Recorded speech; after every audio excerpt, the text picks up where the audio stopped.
Vous écoutez la troisième partie de cet épisode avec Olivier Couette, dans laquelle on parle implication.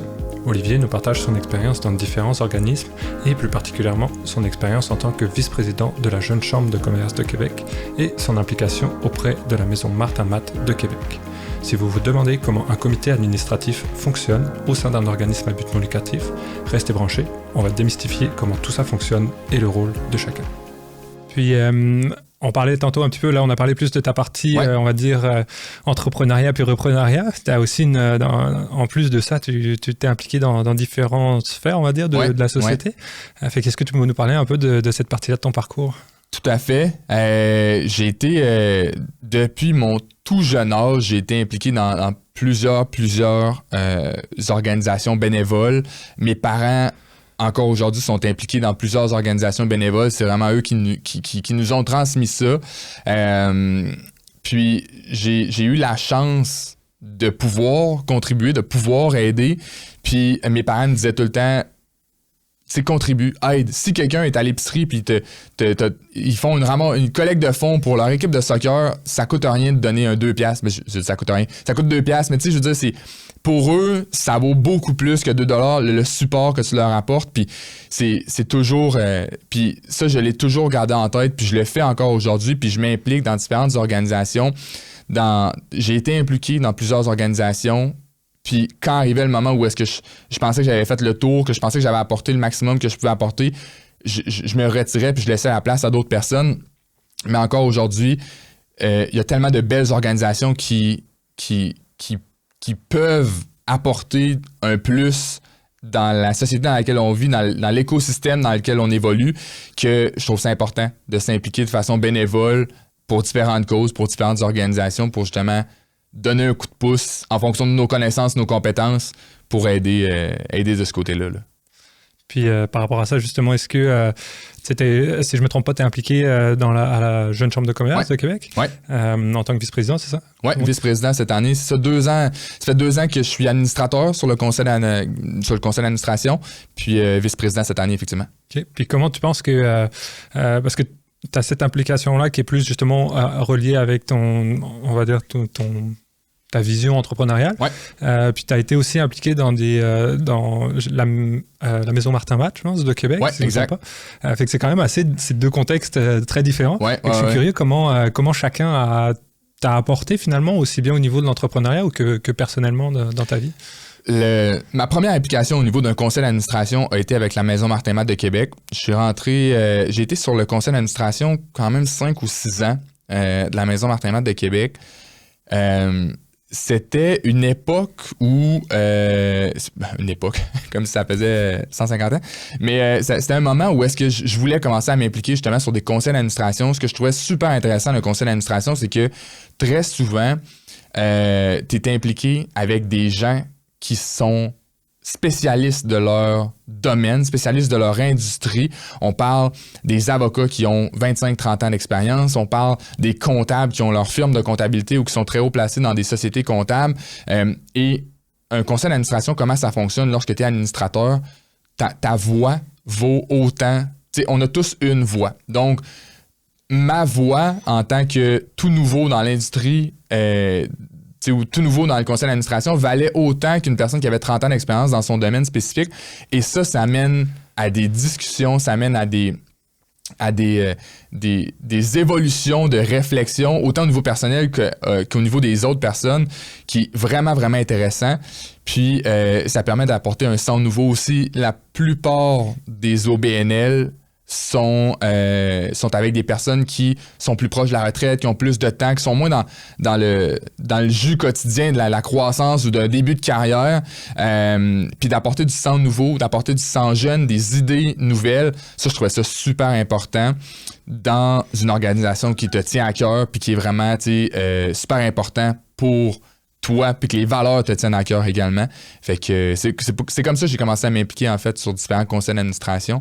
Puis la Maison Martin Matt, on a fait des belles grosses évolutions, des beaux gros changements au niveau de l'organisation pendant les 5-6 ans que j'ai été là. Fait que ça a été une belle aventure de ce côté-là. Ouais, c'est du... Mais comme tu dis, moi ce que je trouve intéressant, c'est que il y a vraiment tout le monde est focusé sur un objectif, un peu justement ce qu'on disait pour l'entreprise tantôt. Là, tout le monde sait vers où on s'en va. Fait qu'il y a des débats justement pour comment, avec chacun son background, ça doit être vraiment super intéressant. Ouais, vraiment. Puis je suis curieux un petit peu, justement, mettons, quelqu'un qui aimerait s'impliquer, combien de temps, toi, ça te prenait à peu près ça dans une année, à peu près? Tout dépend de l'organisation dans laquelle tu es impliqué et tout dépend à quel niveau tu es impliqué dans l'organisation.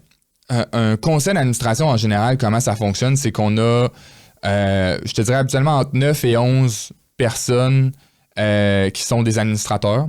Dans ça, on a un président, un vice-président, très souvent un trésorier et un secrétaire, qui sont, si tu veux, des postes normal, là, dans un conseil d'administration, c'est habituellement les 4 postes qu'on voit.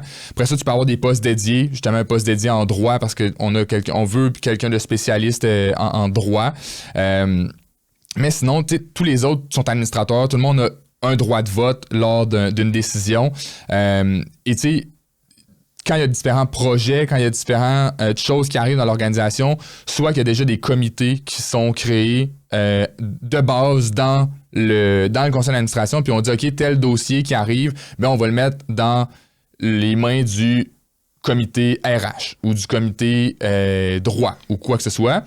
Et quand il y a des dossiers qui arrivent, qu'il n'y a pas nécessairement un comité qui peut prendre ça en charge, très souvent, on crée un comité ad hoc, qui veut dire un comité temporaire, si tu veux, qui est composé, habituellement, on essaie toujours de le composer d'un minimum d'administrateurs possible pour que les choses avancent, mais toujours d'un nombre impair pour être capable de, quand il y a une décision à prendre, ben il y en a 2 d'un bord puis il y en a un de l'autre, tu sais, minimalement.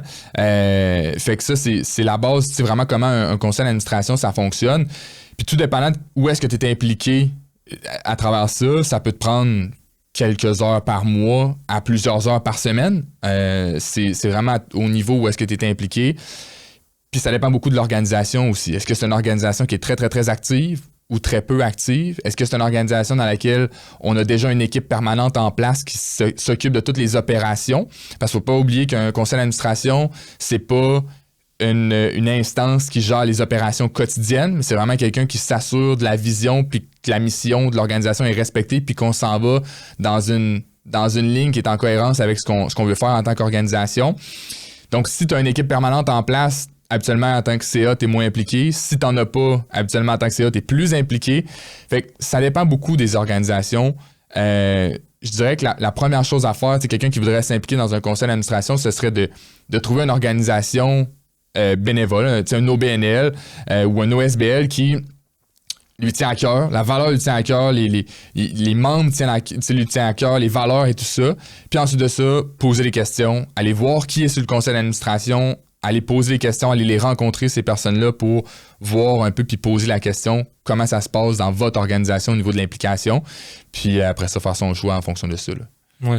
Sophie, c'est ça. Je pense que comme tu dis, les valeurs, choisir des valeurs qui nous tiennent à cœur, c'est un peu comme dans la vie, je pense aussi. On va essayer de...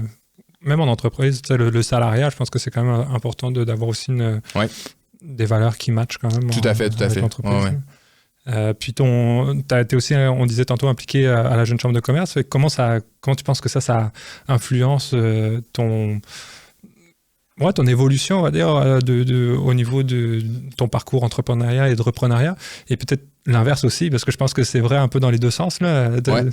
Je sais pas. Ben, en fait, moi, j'ai commencé à être actif à la Jeune Chambre de commerce de Québec dans la période où j'étais en recherche d'entreprise à acheter. Donc, j'étais pas encore propriétaire, j'étais plus employé non plus, j'avais quitté mon emploi, j'ai commencé à devenir actif en tant que membre dans la Jeune Chambre de commerce de Québec et j'ai tout de suite trouvé un support exceptionnel dans mes projets, même si je savais pas du tout qu'est-ce qu'étaient mes projets ou qu'est-ce qu'allaient devenir mes projets.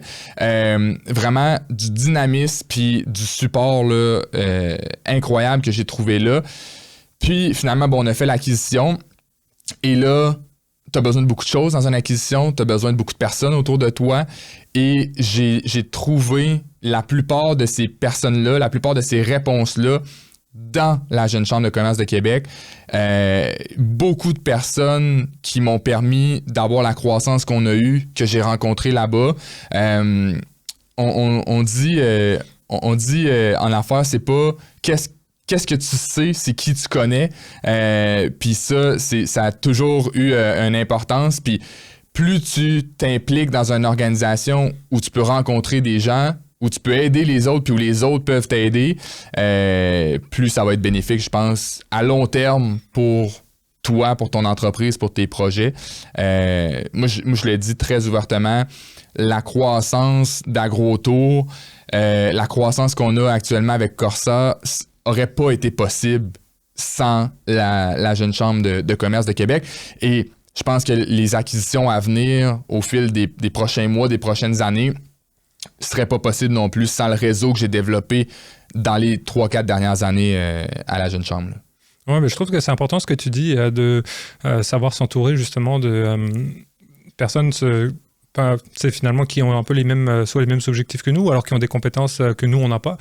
Déjà, de une, ça permet de faire peut-être cette réflexion aussi, de savoir qu'est-ce qu'on sait réellement puis qu'est-ce qu'on sait pas. Exact. Aller chercher de l'aide quand on n'a pas les connaissances nécessaires, c'est très important à mon avis. Et aussi bien, on parle là de l'entrepreneuriat, mais dans la vie, c'est vrai aussi. Là, quand on a des problèmes dans la vie, plutôt que s'isoler et rester seul, je pense que c'est important d'essayer d'aller chercher des personnes autour de nous pour justement peut-être se changer les idées simplement. Tout à fait. Puis tu sais, souvent, quand je parle de mon implication à la Jeune Chambre, les gens, certaines personnes vont dire, bon, mais j'ai pas besoin, moi, de ça. Je travaille pour le gouvernement ou j'ai une job au gouvernement. J'ai pas besoin de rencontrer d'autres personnes dans le milieu des affaires. Ça m'apportera rien. Puis moi, je trouve ça toujours surprenant, quelqu'un qui me dit ça, parce que personnellement, j'ai 30 ans. J'évolue avec des personnes qui sont dans 25-35 ans, là, qui sont dans ce milieu-là. C'est sûr et certain, dans le monde dans lequel on évolue aujourd'hui, c'est sûr et certain que si tu travailles aujourd'hui pour le gouvernement dans un poste X, tu seras probablement pas là dans 5 ans. Peut-être même dans moins de 6 mois, tu seras plus là. Puis un réseau d'affaires va te suivre au fil des ans, au fil de ton évolution. Puis même à la Jeune Chambre, des gens depuis 4 ans que j'ai rencontrés faisaient un type de travail dans un type d'industrie, puis maintenant, ont changé complètement d'industrie ou sont rendus en affaires ou quoi que ce soit. C'est quand même des personnes que je connais, qui ont une connaissance dans une autre industrie, qui ont des compétences ailleurs. Et ça, c'est pas seulement ce que les personnes que tu peux aller rencontrer pour avoir des opportunités d'emploi, par exemple, mais c'est tout ce que ça peut t'apporter au niveau connaissances, compétences, relations. Ça, c'est inestimable de ce que tu peux aller chercher dans une organisation comme celle-là. Là. Oui, puis je pense que c'est pas seulement aussi, tu sais, on va dire d'avoir les connaissances pour aller dans divers domaines, mais il y a aussi l'aspect de, tu sais, tu disais par exemple quelqu'un qui va travailler au gouvernement, à l'heure actuelle, faire des projets tout seul, c'est quasiment, c'est impossible. On a toujours besoin un petit peu, on voit tu sais, c'est ça, les nouveaux projets, que ce soit dans les technologies ou autres, ça prend différents acteurs. Donc même, je pense que toi, tu l'as mentionné au début, là, que tu es allé voir les différents acteurs dans le milieu touristique. J'imagine que tu es allé voir aussi les agriculteurs. Ouais. Donc, tu sais, c'est ça, on construit de plus en plus avec tout un écosystème autour d'un projet. Tout à fait. Et donc, je trouve ça super intéressant. Ça prend un écosystème, peu importe le projet que tu as, ça te prend un écosystème autour. Il n'y a pas personne qui bâtit quelque chose qui vaut la peine d'être bâti seul. Il y a toujours d'autres personnes autour de toi. Il y a une expression en anglais qui est « self-made man ». Un homme qui s'est bâti seul, j'ai jamais cru à ça, c'est impossible. Il y a tout le temps quelqu'un autour de toi. Il y a ta blonde qui est en arrière pour te supporter. Il y a tes amis qui sont là, qui te disent de ne pas lâcher. Il y a ton réseau d'affaires qui t'apporte des opportunités, qui t'apporte des ventes, qui te donne un coup de main. C'est tellement important. Je pense qu'on se rend pas compte à quel point c'est important parce que c'est quelque chose qui se bâtit sur le long terme. C'est pas quelque chose qu'on voit le bénéfice nécessairement tout de suite. C'est quelque chose qui, au fil des mois, au fil des années, on va voir l'importance que ça a pris, puis pourquoi c'était important de le faire tout de suite. Ouais, puis en plus, souvent, on voit plus la réussite d'une personne, un peu, tu sais, c'est telle entreprise, par exemple, a bien fonctionné, c'est qui est à la tête? C'est Olivier. C'est ça, ouais.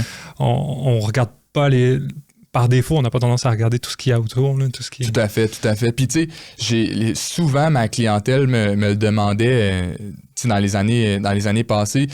J'ai toujours parlé d'AgroTour puis de mes projets au on ou au nous. J'ai toujours dit ça, puis sans même m'en rendre compte, puis durant mes activités, le monde me dit « OK, mais c'est qui nous? C'est qui on? Tu sais, combien vous êtes? Puis c'est qui les autres personnes? » Puis ça, puis pendant quelques années, j'étais seul à opérer 100% de l'entreprise. 100% de l'entreprise au quotidien. Mais il y avait tellement de personnes autour, il y avait tellement de personnes qui me supportaient, qui m'apportaient des idées, qui me donnaient un coup de main au niveau marketing, qui me donnaient un coup de main au niveau légal, qui me donnaient... tu sais, il y a tellement de personnes qui évoluent dans l'écosystème d'une entreprise que tu peux pas te permettre de dire je tout le temps. C'est un écosystème, c'est un groupe de personnes qui est derrière un projet qui permet cette croissance-là. Puis ça, je pense qu'il faut pas l'oublier. Puis il faut pas oublier de le bâtir puis de l'entretenir. Ça, c'est super important. Super. Puis pour finir, est-ce que tu aurais un conseil justement à ceux qui aimeraient s'impliquer, soit peut-être justement au niveau du repreneuriat, comment faire finalement? Est-ce que tu aurais un conseil pour des gens qui aimeraient starter là-dedans, puis pour quelqu'un qui voudrait s'impliquer dans la société? Ouais, ben on en parlait un peu tantôt, mais tu sais, quand moi j'ai acheté AgroTour, quand j'ai réalisé le risque, mettons, que je prenais avec l'acquisition, je me suis dit, bon, j'ai 27 ans, je veux faire une acquisition. C'est quoi le pire qui peut arriver? Le pire qui peut arriver, c'est que je bâtisse une entreprise pendant 10 ans, puis que je me réveille à 37 ans, puis que je me dise, bon, ben, ça n'a pas marché. Mais à 37 ans, t'es encore tellement jeune, t'as encore tellement d'années devant toi pour bâtir une carrière, bâtir une autre entreprise ou quoi que ce soit, que quand tu remets ça en perspective, moi, le conseil que je pourrais donner à quelqu'un qui y pense, c'est le meilleur moment, c'est là, c'est aujourd'hui. Puis, tu sais, ça a l'air cliché un peu, mais si tu te lances aujourd'hui, ce sera pas facile aujourd'hui, ce sera peut-être pas facile demain, mais après-demain, ça va être un peu plus facile, puis l'autre après-demain, ça va être un peu plus facile encore, puis après ça, tu vas bâtir quelque chose, puis tu vas te réveiller dans 6 mois, tu vas te réveiller dans 1 an ou 2, puis tu vas être content d'avoir fait le premier pas là-dedans, d'avoir commencé, puis, tu sais, entoure-toi de personnes qui veulent te voir évoluer là-dedans. On a tendance à rester dans nos pantoufles confortables, de nos groupes d'amis, de nos groupes de personnes qu'on connaît qui, des fois, sont pas nécessairement des personnes qui veulent développer leur carrière ou leur entreprise ou quoi que ce soit. Puis prendre le courage de s'enlever d'un groupe comme ça pendant un court instant, pas obligé de les laisser tomber à tout jamais, mais d'embarquer dans un autre groupe qui est beaucoup plus dans le développement puis qui veut t'aider à évoluer à travers ça. Ça, je pense que c'est super important. Puis pour ça, la question, c'est quoi le pire qui peut arriver? Ben, c'est dans 5 ans, tu te réveilles puis tu te dis ça te tente plus. Tu mettras la clé dans la porte ou tu vendras puis tu iras faire d'autres choses, tu sais. Moi, je pense que il faut se lancer, il faut l'essayer. Si tu y penses aujourd'hui, tu vas y penser encore dans 2 ans. Fait que fais-les donc tout de suite plutôt que de perdre 2 ans à y penser. Fait que, ouais. Éviter les regrets, finalement. Exact, tout à fait. Super. Ben, merci beaucoup, Olivier. Ça m'a fait super plaisir de... merci à vous autres. Merci d'avoir écouté ma rencontre avec Olivier Couette. Si vous avez aimé, n'hésitez pas à laisser un commentaire, à partager. Nous, on se retrouve au prochain épisode. Et en attendant, n'oubliez pas, lâchez rien. Allez jusqu'au bout de vos ambitions, dans le respect des autres et de vous-même.